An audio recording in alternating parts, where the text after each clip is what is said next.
Paper එකක් දෙනවා. ඔයාලා ඒක ලියන්න ඕනේ. ඔයා මේක ලියන්න.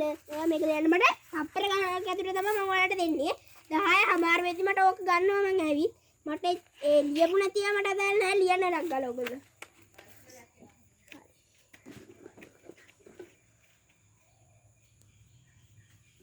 හරි ළමයි දැන් කාලේ අවසానයි. පේපරේ දෙන්න. ඔයත් දෙන්න පේපරේ.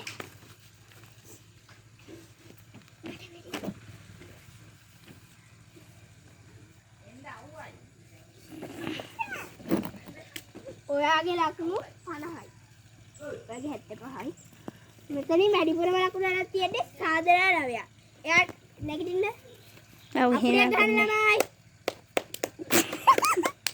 හරි එහෙනම්. ඔයා ඉඳගන්න ළමයා. ඔය ළමයි කියන්නේ දැන් ලොකු වෙලා වෙන්න කැමති ඕගොල්ලෝ කවුද? කියන්න බලන්න. මම නැටුම් ටීචර් කෙනෙක්. හරි ඔයා. මම වෛද්‍යවරයෙක්. ළමයි අදට මේ පන්තිය ඉවරයි. ඔයාලා ආයෙ හෙට එන්න ඕනේ. හෙටම මම පේපර් එකක් දෙනවා. ඔයාලා ඒක ආවේ නැත්නම් හෙට 10ක් ඕකෙන් මම අඩු කරනවා. ආයිබෝ